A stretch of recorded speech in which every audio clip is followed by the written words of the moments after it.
Hello students, मेरा नाम विवेक कुमार है और आज मैं आप लोगों को एनवायरनमेंट एंड इकोलॉजी का कोर्स पढ़ाने वाला हूँ।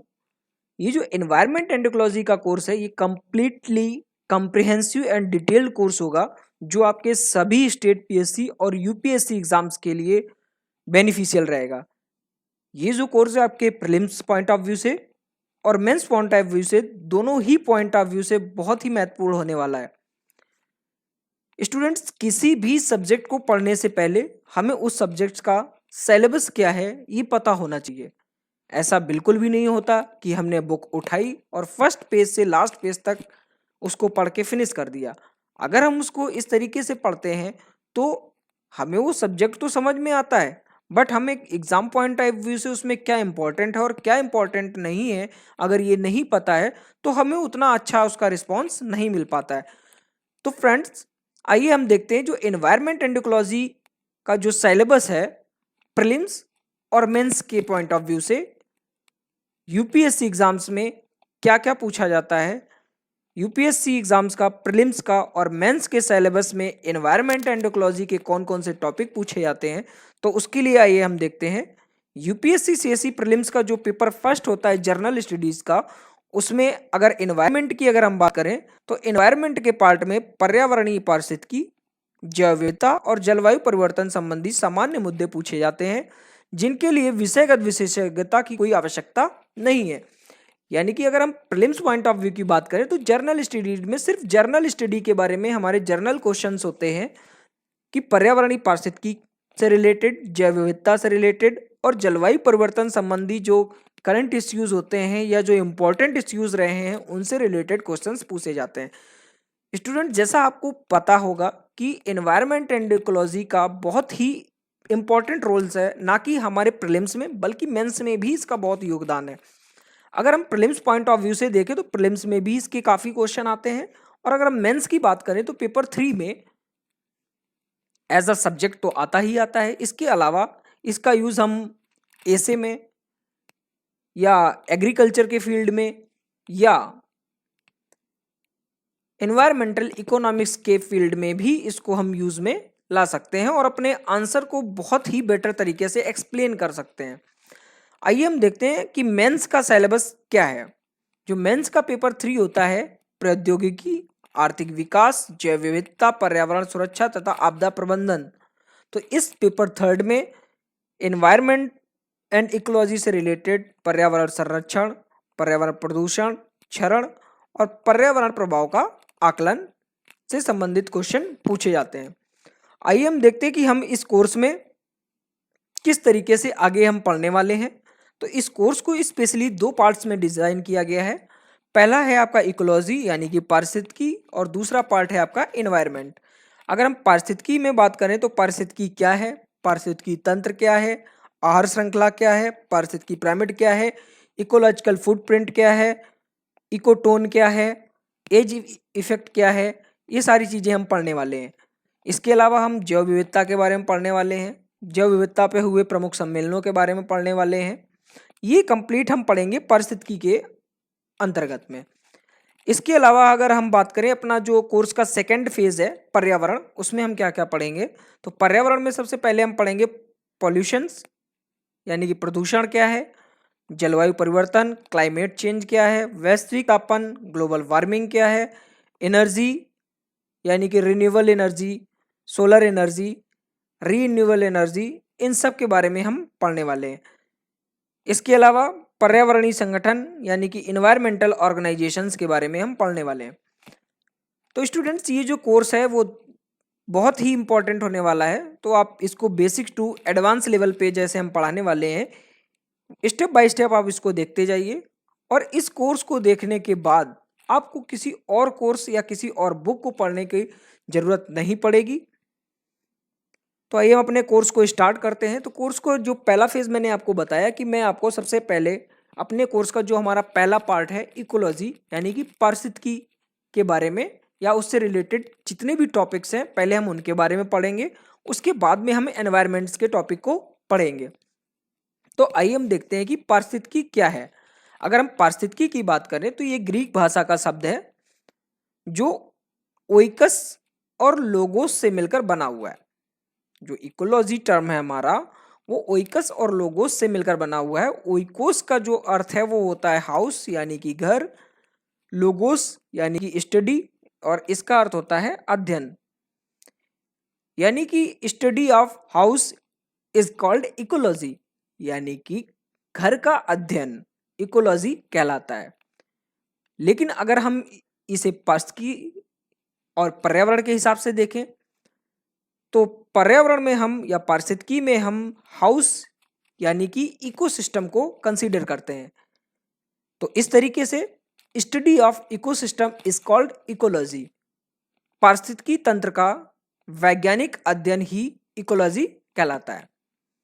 इसके अलावा जीवों के पारस्परिक तथा वातावरण के साथ उनके संबंधों के वैज्ञानिक अध्ययन को हम पारिस्थितिकी कहते हैं। पारिस्थितिकी से रिलेटेड कुछ फैक्चुअल पॉइंट्स हैं, हम उनको देख लेते हैं कि जो हमारा इकोलॉजी यानी कि जो पारिस्थितिकी शब्द है वो सर्वप्रथम जर्मन साइंटिस्ट थे, इकोलॉजिस्ट थे, बायोलॉजिस्ट थे ये अर्नेस्ट हेकल, इनके द्वारा दिया गया। इकोलॉजी शब्द जो है सबसे पहले परिभाषित किसने किया? अलेक्जेंडर वेन हम्बोल्ट ने इसे सबसे पहले परिभाषित किया। इकोसिस्टम यानी कि पारिस्थितिकी तंत्र शब्द सबसे पहले किसने दिया? आर्थर टेंसले ने। पारिस्थितिकी तंत्र को सबसे पहले परिभाषित किसने किया? इपियोडम ने। इसीलिए इपियोडम को आधुनिक पारिस्थितिकी का जन्मदाता या जनक कहते हैं। अगर हम इंडिया के पर्सपेक्टिव से बात करें तो भारत में पारिस्थितिकी का जनक कौन है? भारत में पारिस्थितिकी का जनक रामदेव मिश्र जी को माना जाता है। आइए हम देखते हैं। पारिस्थितिकी के अंतर्गत न केवल जीवों तथा उनके वातावरण के परस्पर संबंध का ही अध्ययन किया जाता है, बल्कि समष्टियों का, समुदायों का, पारितंत्रों का, बायोम का और जैवमंडल का भी अध्ययन किया जाता है। अर्थात जैसा कि मैंने आपको बताया कि जीवों के पारस्परिक संबंध जो होते हैं एनवायरनमेंट के साथ, अगर उनका हम साइंटिफिक अध्ययन करें तो उसे हम इकोलॉजी कहते हैं। जीवधारियों के पारस्परिक संबंध के अलावा समष्टि, समुदाय, पारितंत्र, बायोम तथा जैवमंडल का अध्ययन भी पारिस्थितिकी तंत्र के अंतर्गत किया जाता है। तो आइए हम देखते हैं कि ये समष्टि, समुदाय, पारितंत्र, बायोम या जैवमंडल किसे कहते हैं। तो सबसे पहले हम देखते हैं कि जीव यानी कि व्यष्टि क्या है। जीव यानी कि व्यष्टि किसी स्पीसीज की जो मूल इकाई होती है, किसी प्रजाति की मूल इकाई को हम जीव या व्यष्टि कहते हैं। फिर आता है समष्टि। समष्टि क्या है? जीवों का एक समूह जिनके विभिन्न समष्टि वाले जीव एक निश्चित क्षेत्र में रहते हैं और एक दूसरे से परस्पर संबंध बनाए रखते हैं। फिर हमारा आता है समुदाय। जीवों का एक ऐसा समूह जिसमें विभिन्न प्रजातियों के जीवों की संख्या जो है वो एक क्षेत्र में निवास करती है एवं एक दूसरे के साथ परस्पर संबंध बनाए रखती है, उसे हम समुदाय कहते हैं। इसके अलावा पारितंत्र यानी कि इकोसिस्टम क्या है? जीवों के एक समुदायों और उनके भौतिक पर्यावरण के संबंधों के कारण एक पारिस्थितिकी इकाई का निर्माण होता है जिसे हम पारितंत्र कहते हैं। इसके बाद हम देखते हैं बायोम क्या है। एक बड़े समुदाय वाला क्षेत्र जिसमें मुख्य वनस्पति प्रकारों एवं उनसे संबंधित जीवों के लक्षण एवं उस क्षेत्र में एक विशेष प्रकार की जलवायु का पाया जाना ही क्या कहलाता है? बायोम कहलाता है। बायोम मुख्यतः स्थलीय क्षेत्र को ही कहते हैं। जलीय तंत्र जैसे समुद्र, नदियां इत्यादि भी लवणता के आधार पर भिन्न भिन्न क्षेत्रों में विभाजित रहते हैं। आइए हम देखते हैं कि पारिस्थितिकी तंत्र क्या है। जैसा कि अभी हमने पीछे देखा कि जीवों के एक समुदाय और उनके भौतिक पर्यावरण के संबंधों के कारण जिस इकाई का निर्माण होता है उसे हम पारिस्थितिकी तंत्र कहते हैं। तो पारिस्थितिकी तंत्र किसी स्थान पर पाए जाने वाले जैविक समुदाय परस्पर एक दूसरे को प्रभावित करते हैं तथा पर्यावरणीय तत्वों एवं ऊर्जा का आदान प्रदान करते रहते हैं। इस प्रकार जीव समुदायों के जीवों की संरचना कार्य, उसके समुदाय तथा पर्यावरण से पारस्परिक संबंध को ही हम पारिस्थितिकी तंत्र कहते हैं। अगर हम पारिस्थितिकी तंत्र को बिल्कुल सिंपल वर्ड्स में समझना चाहें कि पारिस्थितिकी तंत्र क्या है, तो जो हमारे लिविंग बींग्स हैं यानी कि बायोटिक कंपोनेंट्स हैं, और नॉन लिविंग बींग्स हैं यानी कि हमारे एबायोटिक कंपोनेंट्स हैं यानी कि जैविक और अजैविक घटकों का वातावरण में परस्पर समन्वयन ही हमारा पारिस्थितिकी तंत्र कहलाता है। फिर हम देखते हैं कि हमारे पारिस्थितिकी तंत्र के घटक कौन कौन से हैं। पारिस्थितिकी तंत्र के अगर हम घटक के बारे में बात करें तो पारिस्थितिकी तंत्र के मुख्यतः दो घटक होते हैं। पहला हमारा अजैविक घटक यानी कि एबायोटिक कंपोनेंट, दूसरा हमारा होता है जैविक घटक यानी कि बायोटिक कंपोनेंट। अगर अजैविक घटक की बात करें तो अजैविक घटक भी मुख्यतः तीन प्रकार का होता है: भौतिक कारक, अकार्बनिक पदार्थ और कार्बनिक पदार्थ। भौतिक कारकों में हम तापमान, आर्द्रता, प्रकाश और वायुमंडलीय दाब को कंसीडर करते हैं। अकार्बनिक पदार्थ जैसे जल हो गया, ऑक्सीजन हो गया, कार्बन डाइऑक्साइड हो गया और नाइट्रोजन हो गया। कार्बनिक पदार्थों के अंतर्गत हम प्रोटीन, कार्बोहाइड्रेट और लिपिड्स को रखते हैं। इकोसिस्टम का जो हमारा बायोटिक कंपोनेंट है यानी कि जैविक घटक है, इसमें मुख्यतः उत्पादक यानी कि हरे पेड़ पौधे आते हैं, उपभोक्ता यानी कि जंतु आते हैं, और तीसरे होते हैं हमारे अपघटक यानी कि डिकम्पोजर्स आते हैं।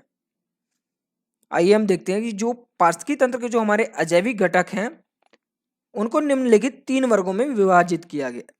पहला भौतिक कारक, फिजिकल फैक्टर, दूसरा अकार्बनिक पदार्थ, इनऑर्गेनिक सब्सटेंस, थर्ड कार्बनिक पदार्थ यानी कि ऑर्गेनिक सब्सटेंस। तो जो हमारे भौतिक कारक हैं वो सूर्य का प्रकाश, तापमान, वर्षा, आर्द्रता तथा दाब, ये पारिस्थितिकी तंत्र में जीवों की वृद्धि को सीमित और स्थिर बनाए रखते हैं। अर्थात जो अजैविक घटक के जो भौतिक कारक हैं उनका मुख्यतः कार्य क्या है? जीवों की वृद्धि को सीमित और स्थिर बनाए रखना। फिर हम देखते हैं जो पारिस्थितिकी तंत्र के अजैविक घटकों के अकार्बनिक पदार्थों में आते हैं carbon dioxide, nitrogen, oxygen, phosphorus, sulphur, जल, चट्टान, मिट्टी तथा अन्य खनिज। इन सभी का यूज करके जो हमारे उत्पादक होते हैं वो अपने भोजन का निर्माण करते हैं। कार्बनिक पदार्थों में मुख्यतः कार्बोहाइड्रेट, प्रोटीन, लिपिड तथा ह्यूमिक पदार्थ आते हैं। ये जीव तंत्र के मूलभूत अंग हैं और इसलिए ये जैविक तथा अजैविक घटकों के बीच की कड़ी भी कहलाते हैं। फिर हम देखते हैं कि जो हमारे बायोटिक कंपोनेंट हैं हमारे इकोसिस्टम के, उनमें मुख्यतः उत्पादक होते हैं, उपभोक्ता होते हैं और फिर हमारे डिकम्पोजर्स यानी कि अपघटक आते हैं। उत्पादक हरे पौधे प्रकाश संश्लेषण के द्वारा पूरे इकोसिस्टम के लिए भोजन का निर्माण करते हैं, इन्हें हम उत्पादक कहते हैं। हरे पौधे स्वपोषी भी कहलाते हैं क्योंकि ये अपने भोजन का निर्माण स्वयं करते हैं, क्योंकि ये इस प्रक्रम के लिए मिट्टी से जल एवं पोषक तत्व, वायु से कार्बन डाइऑक्साइड प्राप्त करके सूर्य से सौर ऊर्जा अवशोषित करते हैं और अपने भोजन का निर्माण स्वयं करते हैं, इसलिए उत्पादकों को हम स्वपोषी भी कहते हैं। फिर जैविक घटकों में आता है उपभोक्ता। उपभोक्ता क्या होते हैं? ये विषमपोषी कहलाते हैं और स्वपोषियों द्वारा संश्लेषित किए गए भोजन को खाते हैं। भोजन की पसंद के आधार पर उपभोक्ताओं को तीन वर्गों में रखा गया है। पहला प्राथमिक उपभोक्ता यानी कि शाकाहारी, दूसरा द्वितीयक उपभोक्ता यानी कि मांसाहारी, तीसरा तृतीयक उपभोक्ता यानी कि सर्वाहारी। शाकाहारी ऐसे जीव जंतु जो अपना भोजन सीधे उत्पादक से प्राप्त करते हैं, उन्हें हम शाकाहारी कहते हैं। यानी कि ऐसे जीव जंतु जो पेड़ पौधों को अपने भोजन के रूप में ग्रहण करते हैं, उन्हें हम शाकाहारी या प्राथमिक उपभोक्ता कहते हैं। फिर आते हैं हमारे द्वितीयक उपभोक्ता या मांसाहारी। वे जंतु जो प्राथमिक उपभोक्ताओं को भोजन के रूप में ग्रहण करते हैं या अन्य जंतुओं को खाते हैं, उन्हें हम मांसाहारी या द्वितीयक उपभोक्ता कहते हैं। उदाहरण के लिए शेर, बिल्ली, कुत्ता आदि। फिर आते हैं हमारे तृतीयक उपभोक्ता अर्थात सर्वाहारी जीव। ऐसे जीव जो पौधों और जंतुओं दोनों को खाते हैं, उन्हें हम सर्वाहारी और तृतीयक उपभोक्ता कहते हैं। उदाहरण के लिए जैसे मानव हो गया, सुअर हो गया और गौरैया हो गया। फिर हमारे जो एनवायरनमेंट के या हमारे इकोसिस्टम का जो मोस्ट इंपॉर्टेंट पार्ट है वो है अपघटक डिकम्पोजर्स।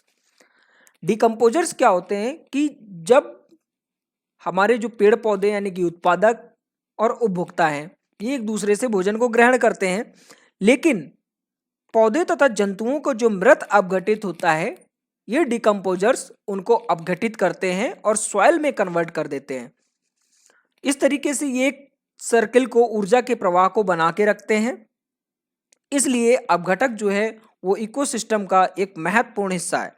तो आइए हम देखते हैं, इन्हें हम मृत पोषी भी कहते हैं क्योंकि ये अपना भोजन मृत जीव जंतु या पेड़ पौधे से प्राप्त करते हैं। ये अधिकतर बैक्टीरिया और कवक होते हैं जो पौधों तथा जंतुओं के मृत अपघटित और मृत कार्बनिक पदार्थों को सड़ रहे पदार्थों पर अपने शरीर के बाहर एंजाइमों का स्राव ग्रहण करते हैं और पोषक के चक्रण में इनकी महत्वपूर्ण भूमिका होती है। इन्हें डेट्राइवर्स भी कहा जाता है। तो इस तरीके से हमने देखा कि पारिस्थितिकी तंत्र को मुख्यतः दो भागों में बांटा गया है। पहला हमारा है जैविक घटक और दूसरा है हमारा अजैविक घटक। इसके बाद हम देखते हैं कि पारिस्थितिकी तंत्र कितने प्रकार के होते हैं। जो पारिस्थितिकी तंत्र है वो मुख्यतः दो प्रकार के होते हैं। पहला प्राकृतिक पारिस्थितिकी तंत्र और दूसरा होता है कृत्रिम पारिस्थितिकी तंत्र। प्राकृतिक पारिस्थितिकी तंत्र ऐसा पारिस्थितिकी तंत्र जो बाय नेचुरल है उसे हम पारिस्थितिकी तंत्र कहते हैं, और ऐसा पारिस्थितिकी तंत्र जो मानव द्वारा निर्मित है उसे हम कृत्रिम पारिस्थितिकी तंत्र कहते हैं। आइए हम देखते हैं कि प्राकृतिक पारिस्थितिकी तंत्र को मुख्यतः दो भागों में बांटा गया है। पहला है स्थलीय पारिस्थितिकी तंत्र और दूसरा है जलीय पारिस्थितिकी तंत्र। अगर हम स्थलीय पारिस्थितिकी तंत्र की बात करें तो स्थलीय पारिस्थितिकी तंत्र में पर्वत और पहाड़ियां, मैदान, पठार, मरुस्थल, वन और घास भूमि आते हैं। जलीय पारिस्थितिकी तंत्र की अगर हम बात करें तो जलीय पारिस्थितिकी तंत्र में मुख्यतः ताजा जल और सागरीय जल पारिस्थितिकी तंत्र पाया जाता है। तो ताजे जल पारिस्थितिकी तंत्र भी मुख्यतः दो भागों में डिवाइडेड है। पहला स्थिर जल का पारिस्थितिकी तंत्र और दूसरा बहते हुए जल का पारिस्थितिकी तंत्र। तो अगर हम ताजे जल में अगर स्थिर जल के पारिस्थितिकी तंत्र की बात करें तो झील, तालाब और दलदली भूमि आते हैं। इसके अलावा प्रवाहित जल की अगर हम बात करें तो प्रवाहित जल के पारिस्थितिकी तंत्र में नदी पारिस्थितिकी तंत्र, धारा, झरना और सोता आदि आते हैं। कृत्रिम पारिस्थितिकी तंत्र जो मानव द्वारा निर्मित पारिस्थितिकी तंत्र हैं, जैसे खेत, पार्क, बाग, नहर, बगीचा और एक्वेरियम आदि आते हैं। इसके अलावा एक छोटा सा टॉपिक है हमारा इकोटोन से आप क्या समझते हैं। अगर हम इकोटोन की बात करें तो जो इकोटोन है दो पारिस्थितिकी तंत्र के जो संक्रमण का क्षेत्र होता है उसे हम इकोटोन कहते हैं। अगर ES1 एक पारिस्थितिकी तंत्र है और ES2 हमारा दूसरा पारिस्थितिकी तंत्र है तो इनका जो संक्रमण का क्षेत्र होता है, इनके जो संक्रमण का क्षेत्र होता है उसे हम इकोटोन कहते हैं। एग्जाम्पल के रूप में अगर हम देखें तो जो स्थलीय पारिस्थितिकी तंत्र है और फिर जलीय पारिस्थितिकी तंत्र होता है। तो स्थलीय पारिस्थितिकी तंत्र और जलीय पारिस्थितिकी तंत्र के अगर हम संक्रमण क्षेत्र को देखें, यानी कि जहाँ से हमारा तटीय भाग समाप्त होता है और सागरीय भाग शुरू होता है, तो वहाँ पर दलदली भूमि पाई जाती है। इस दलदली भूमि को ही हम इकोटोन कहते हैं। यानी कि इकोटोन दो पारिस्थितिकी तंत्रों के मिलन के स्थान को हम इकोटोन कहते हैं। इसके एग्जाम्पल्स में अगर हम देखें तो आर्द्र भूमि हो गया, डेल्टा हो गया, एक्सचुरी हो गया। इकोटोन का जो एरिया है, इस इकोटोन के एरिया में कुछ विशेष प्रकार की जातियां अधिकता रूप में पाई जाती हैं जो कि स्थलीय भाग में और जलीय भाग की अपेक्षा, ऐसा नहीं है कि सभी स्थलीय भाग की या सभी जलीय भाग की अधिकतर जो प्रजातियां हैं वो इकोटोन में पाई जाएंगी, लेकिन कुछ विशेष प्रजातियां या कुछ प्रजातियां हैं जो जिनकी संख्या इकोटोन वाले भाग में ज़्यादा होती है। इकोटोन के इस इफेक्ट को हम एज इफेक्ट कहते हैं। यानी कि एज इफेक्ट क्या है, दो पारिस्थितिकी तंत्रों के संक्रमण वाले भाग में किसी एक विशेष प्रजाति की अधिकता में पाया जाना ही हमारा एज इफेक्ट कहलाता है। इसके बाद हम देखते हैं, जो हमने देखा कि हमारे जो पारिस्थितिकी तंत्र हैं वो मुख्यतः दो प्रकार के होते हैं, प्राकृतिक पारिस्थितिकी तंत्र और कृत्रिम पारिस्थितिकी तंत्र। तो आइए हम सबसे पहले देखते हैं कि जो प्राकृतिक पारिस्थितिकी तंत्र हैं वो क्या है। प्राकृतिक पारिस्थितिकी तंत्र की अगर हम बात करें तो ऐसे पारिस्थितिकी तंत्र जो प्रकृति के द्वारा निर्मित तथा प्रकृति के द्वारा ही नियंत्रित हो, उसे प्राकृतिक पारिस्थितिकी तंत्र कहा जाता है। प्राकृतिक पारिस्थितिकी तंत्र को दो भागों में बांटा गया है, पहला स्थलीय पारिस्थितिकी तंत्र और दूसरा जलीय पारिस्थितिकी तंत्र। स्थलीय पारिस्थितिकी तंत्र के अंतर्गत निम्नलिखित भागों को शामिल किया गया है। पहले नंबर पे आते हैं हमारे पर्वत।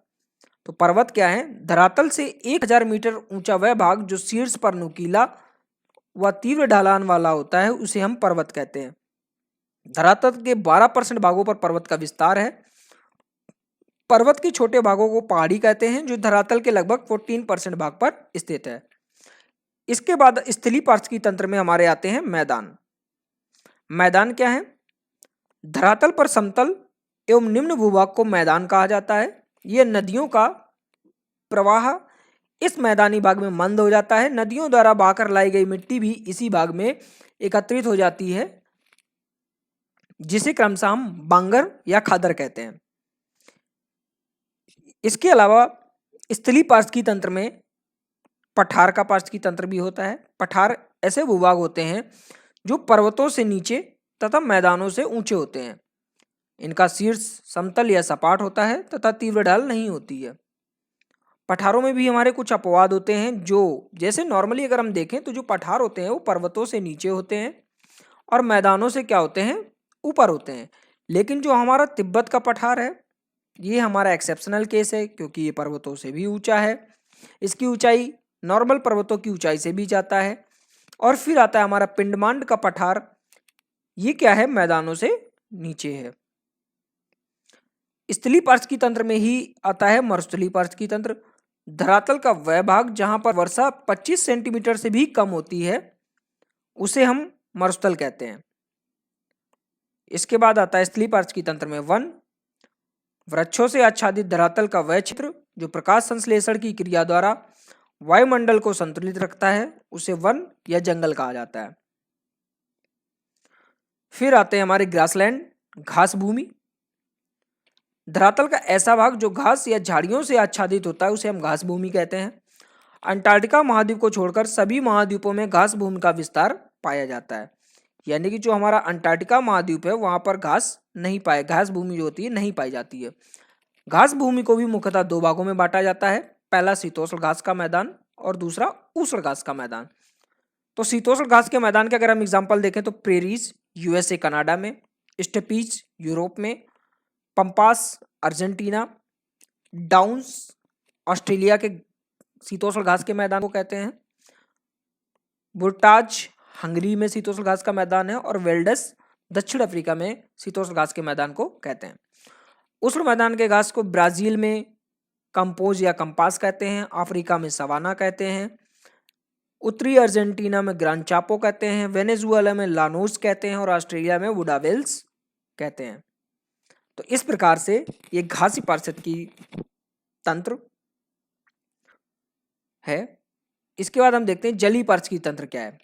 जलीय पारिस्थितिकी तंत्र में मुख्यतः नदी, नदी धारा, नदी घाटी और अपवाह बेसिन आते हैं। नदी प्राकृतिक रूप से जल का एक बड़ा भाग किसी स्रोत से निकलकर अपने अपवाह क्षेत्र में बहते हुए जब मुहाना बनाती है उसे नदी कहते हैं। नदी का स्रोत क्या है? जिस स्थान से नदी का उद्गम होता है उसे हम नदी का स्रोत कहते हैं। नदी का मुहाना, जिस स्थान पर नदी का जल किसी सागर या महासागर में मिलता है उसे नदी का मुहाना कहते हैं। नदी का अपवाह, ढाल के अनुसार निश्चित दिशा में नदी का प्रवाह ही अपवाह कहलाता है। जलीय पारिस्थितिकी तंत्र में दूसरे पारिस्थितिकी तंत्र है नदी की धारा। जब जल की एक निश्चित मात्रा निश्चित दिशा एवं निश्चित सीमा में प्रवाहित होती है तो उसे धारा कहा जाता है। नदी घाटी, जिस मार्ग से नदी की धारा गुजरती है उसे नदी घाटी कहा जाता है। अपवाह बेसिन, नदी घाटी के विकास में जब सहायक नदियों का मुख्य नदियों से मिलन होता है तो वे अपवाह बेसिन का निर्माण करते हैं। जल विभाजक क्या है? दो अपवाह बेसिनों के उच्च भाग को जल विभाजक कहा जाता है। भारत में जल विभाजक तिब्बत के मरियमला दर्रे से प्रारंभ होकर अंबाला, अरावली पर्वत, विंध्याचल, सतपुड़ा, अजंता पर्वत, अमरकंटक पर्वत तथा पश्चिम घाट होते हुए कन्याकुमारी तक विस्तृत है। फिर जलीय पारिस्थितिकी तंत्र में अगला पारिस्थितिकी तंत्र है झरना, स्प्रिंग। से अविराम रूप से जल निकलता रहता है तो उसे झरना कहा जाता है। यह प्रताप से भिन्न होता है। सोता क्या होता है? जब भूमि से रुक रुक कर जल निकले तो उसे सोता कहा जाता है। फिर आता है हमारा स्थिर जल। स्थिर जल के पारिस्थितिकी तंत्र में जलीय पारिस्थितिकी जल का वह स्थिर भाग जो चारों तरफ से स्थल से घिरा होता है उसे हम झील कहते हैं। तालाब, जल का वह स्थिर भाग जो झील से छोटा होता है उसे तालाब कहते हैं। दलदल, भूमि का वह जो पानी में अर्ध रूप से डूबा हुआ होने मुलायम हो जाता है उसे हम दलदल या मार्श कहते हैं। इस प्रकार हमने पारिस्थितिकी तंत्र के प्राकृतिक पारिस्थितिकी तंत्र के बारे में अध्ययन किया। प्राकृतिक पारिस्थितिकी तंत्र में हमने देखा कि स्थलीय पारिस्थितिकी तंत्र और जलीय पारिस्थितिकी तंत्र क्या है। स्थलीय पारिस्थितिकी तंत्र में हमने पर्वत, मैदान, पठार, मरुस्थल, वन और घास भूमि के बारे में पढ़ा और जलीय पारिस्थितिकी तंत्र में हमने ताजा जल और खारे जल से संबंधित पारिस्थितिकी तंत्र के बारे में पढ़ा। आज की हमारी क्लास यहीं समाप्त होती है। नेक्स्ट क्लास मिलते हैं हम नेक्स्ट क्लास में।